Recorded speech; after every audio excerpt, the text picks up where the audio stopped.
A Yakuza boss with a scar on his face actually loves eating the pink and tender strawberry parfait. Isn't this contrast a bit big? After Ryu and Miko separated, Miki lived in the company's office every day. But even so, Ryu still brought her a fried chicken bento he made himself. On the way to deliver the bento, Ryu met Miko's boss, who said Miko had taken on a very important job, but the client might cancel the cooperation because Mika's ex-husband was a former Yakuza. On his way back, Ryu started thinking whether he should stay by Miko's side. Just then, he was suddenly hit and flown by a car. At this time, Mika called home and heard from her daughter Himawari that Ryu wasn't home. She got extremely worried, grabbed her bag and rushed home. After arriving home, she really didn't find Ryu's figure and couldn't get through to his phone either. ひまわりほったらかしてどこに行ってんのよ。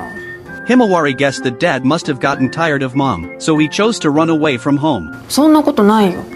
だってお弁当届けてくれたし。 Himawari advised mom not to disturb dad. Mom was a daughter who couldn't do housework. Dad took care of everything at home and outside alone. It's definitely tiring to be together for a long time. Really couldn't get in touch. Miku had to leave a voice message for Ryu. But after waiting for a long time, Ryu didn't return the call. In fact, he was seriously injured by the car.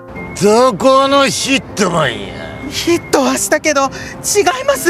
Ryu even nosebleed from the collision. He found a bench at random and lay down. When he woke up, it was already 1 o'clock in the morning. Looking at his phone, there were actually so many missed calls. He carefully listened to the voice message Miku left him, but because a plane flew by nearby, the recording sound was unclear. Plus he still felt dizzy. He could only go to the park and lie in Torajiro's van. The news of their separation spread quickly. Eguchi, the leader of the Tenshu Association, thought this was an opportunity. Since Ryu valued his wife and daughter so much, usually, as long as they brought Himawari over and made up bad things about Ryu out of nothing, the child would start to hate this dad. At that time, Miku and Ryu would have to separate, and Ryu could also return to the Tenshu Association. His plan was good, but Masashi Akamiya said he would never do that. What's more embarrassing is that his plan was heard by Tanaka, the president of the Women's Association. He would never allow anyone to hurt Himawari. Eguchi's wife also thought she couldn't let her husband do such a despicable thing, so she specially asked Masashi Akamiya to take him to find Miku, and told her everything. But what they didn't expect was that the little girl Himawari wasn't scared at all. Instead, she came to the cafe with everyone to eat desserts. After a discussion between both sides, they decided to find the runaway Ryu together. They put up missing person posters everywhere, but still got no news. Mika was also very worried. She came to the restaurant and looked at the chair Ryu made for her by hand. There was even a red rose painted on it specially. This reminded her of things 10 years ago. At that time, she found out she was pregnant and insisted on having the baby and raising it herself. After 9 months of pregnancy, she gave birth to Himawari. To support the child, she worked part-time in a cafe while looking for a full-time job. Until 2 years ago, Ryu and Masashi Akamiya walked into the cafe where she worked. Although he looked scary, Ryu ordered a strawberry